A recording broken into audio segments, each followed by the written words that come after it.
네, 여러분 대단히 반갑습니다. 오늘도 세례문답 공부를 위해서 강의를 찾아주신 여러분들을 주님의 이름으로 환영하고 축복합니다. 여러분들의 그 주님을 사랑하는 마음과 믿음으로 더욱더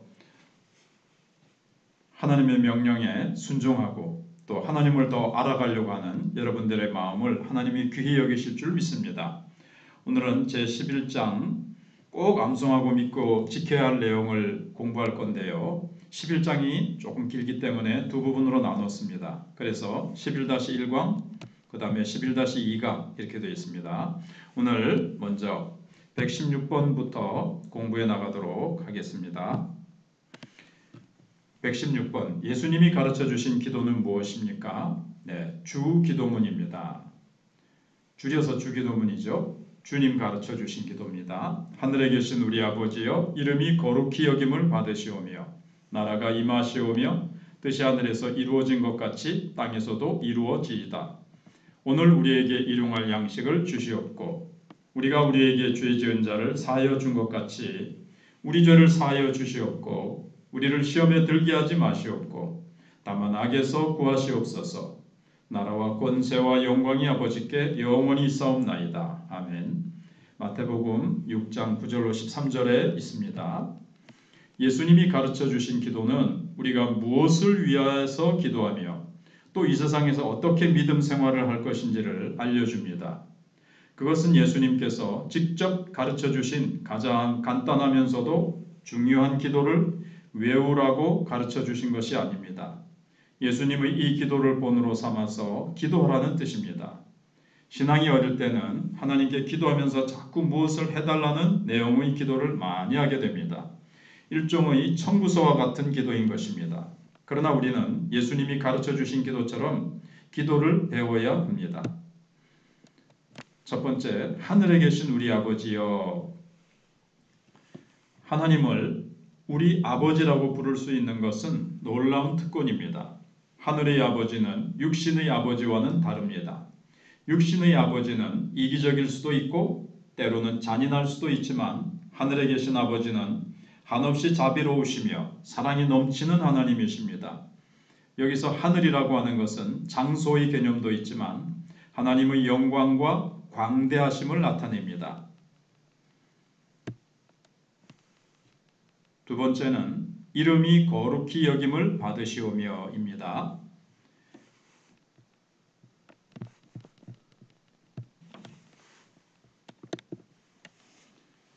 두 번째, 이름이 거룩히 여김을 받으시오며. 우리에게 가장 중요한 것은 우리가 하나님을 하나님으로 바로 인정하고 그 이름을 높여드리는 것입니다. 내가 하나님을 바로 깨닫고 하나님을 바로 경배하는 것이 오늘 우리가 가장 먼저 해야 할 일인 것입니다. 그 다음에 세 번째, 나라가 임하시오며. 요즘식으로 말하면 나라가 임하옵시며 또는 임하시오며인데 나라가죠. 나라가 임하시오며, 즉 이 땅에 하나님의 나라가 임하게 해달라는 기도입니다.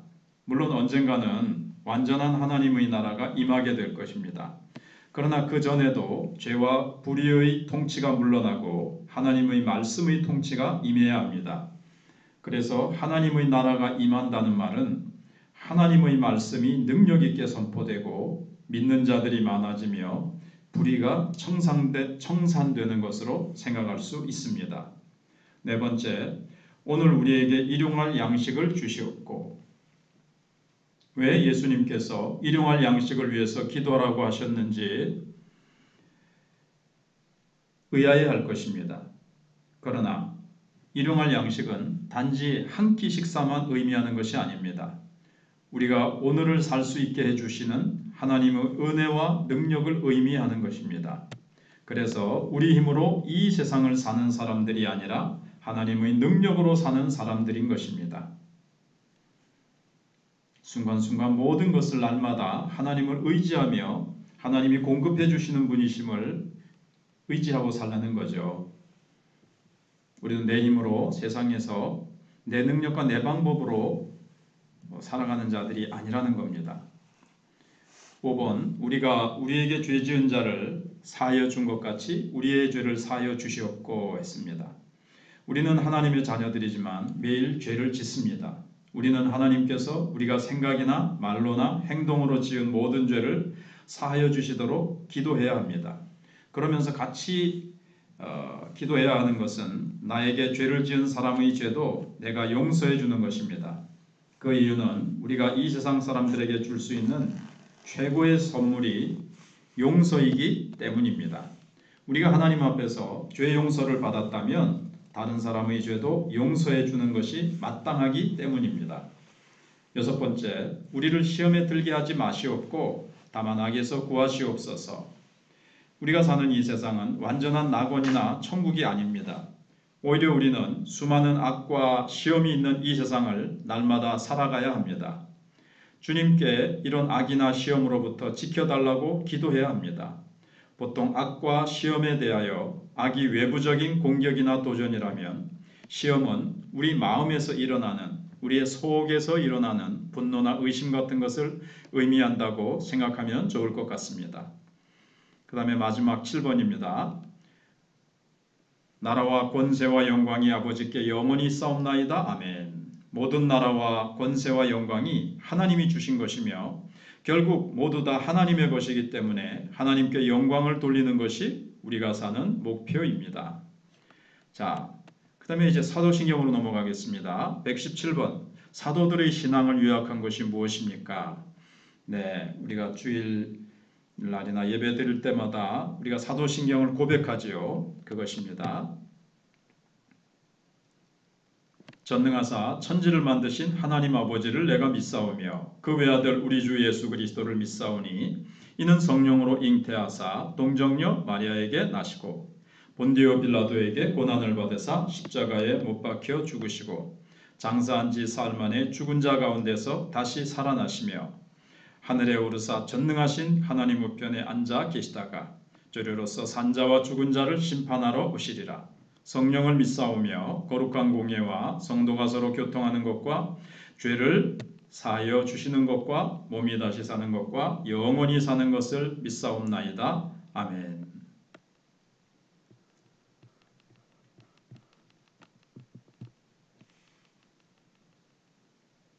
사도신경은 초대교회 때부터 기독교가 믿는 신앙을 간단하게 요약해서 예배 시간에 고백했던 것으로 생각됩니다. 이런 고백이 필요했던 이유는 처음 믿는 자들에게 신앙의 핵심을 알기 쉽게 이해시킴과 동시에 이단을 막기 위한 목적이었습니다. 그래서 사도신경에는 성자 예수 그리스도에 대한 부분이 가장 많은 부분을 차지하고 있습니다. 그 이유는 당시 이단들이 그리스도의 신성이나 인성에 대하여 거짓된 신앙을 퍼뜨렸기 때문입니다. 오늘도 우리나라 교회는 사도신경을 아끼고 사랑하며 예배 시간마다 암송하고 있습니다.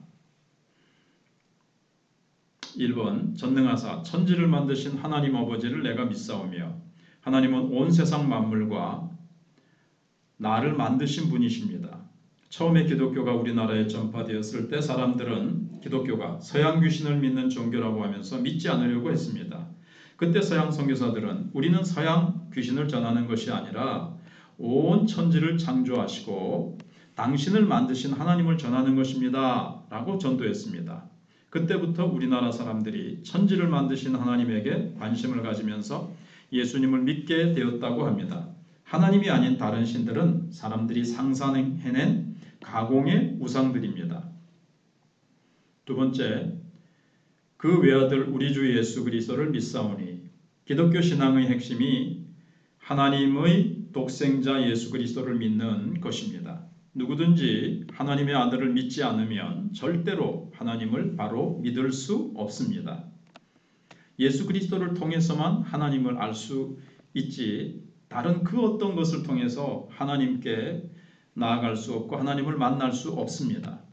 세 번째, 이는 성령으로 잉태하사 동정녀 마리아에게 나시고 예수님은 하나님의 아들이십니다. 우리는 어머니가 잉태하면서 생겨나게 되었습니다. 그러나 예수 그리스도는 영원 전부터 계시던 하나님의 아들이 여인의 몸을 빌려서 이 세상에 오시게 되었습니다. 그래서 마리아는 처녀의 몸으로 잉태하고 예수님을 낳았습니다. 예수님은 우리 인간과 같은 그런 죄가 없으셨습니다. 이 부분은 우리가 앞에서도 예수님의 낮아지심에 대해서 좀 배웠기 때문에 이 정도만 하고 다음으로 넘어가겠습니다.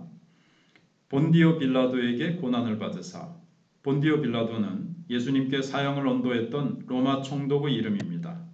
그 이름을 여기에 밝히는 것은 빌라도가 미워서 그런 것이 아니라 예수님의 십자가 죽음이 역사적인 사건임을 밝히려는 것입니다. 다섯 번째, 십자가에 못 박혀 죽으시고 장사한 지 사흘 만에 죽은 자 가운데서 다시 살아나시며. 예수님은 우리 죄를 대신해서 십자가 위에서 죽으시고 죽은 지 사흘 만에 다시 살아나셨습니다. 예수님의 부활은 예수님의 하나님의 아들이신 것을 가장 분명하게 증거하신 것이고, 예수님의 제자들도 부활하신 예수님을 만나고 예수님이 하나님의 아들이신 것을 믿게 되었습니다. 예수님의 부활은 예수님의 모든 말씀이 사실이고 그 말씀대로 우리 죄가 다 사해졌으며 죽은 후에 영생이 있다는 것을 분명하게 증거하는 것이었습니다. 영어로 된 사도신경에는 이 부분에 십자가에 못 박혀 죽으시고 지옥에 가셨다라는 표현이 있는데 우리 사도신경에는 없습니다. 그것은 아마도 연옥설이나 다른 성경 해석상의 이유로 적합하지 않다고 해서 삭제된 것 같습니다. 참고 성경 구절은 베드로전서 3장 19절입니다.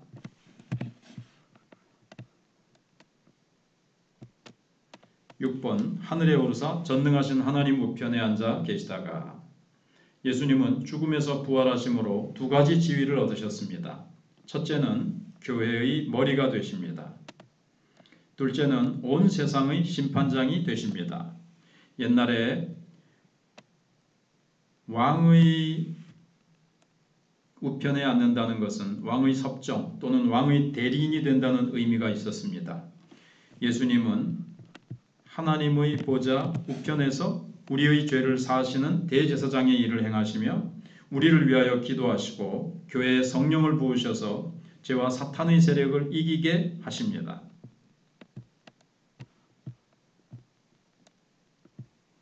일곱 번째, 거기로부터 산자와 죽은 자를 심판하러 오시리라.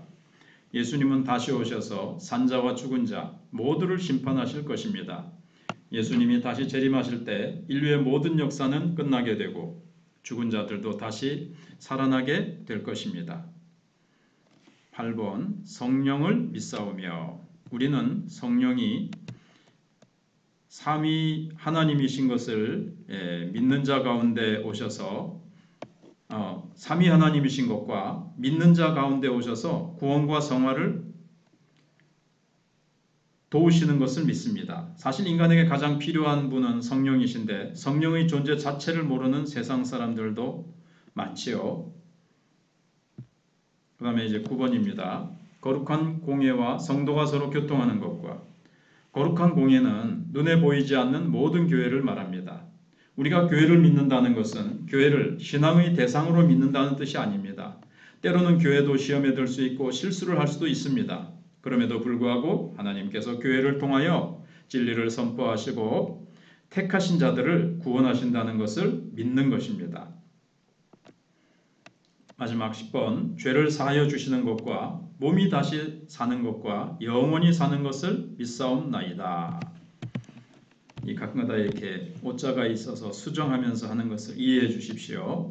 다시요. 죄를 사하여 주시는 것과 몸이 다시 사는 것과 영원히 사는 것을 믿사옵나이다. 우리는 예수 그리스도의 보혈로 인한 죄사함을 믿으며 믿는 자들의 부활과 영생이 성경대로 이루어질 줄을 믿습니다.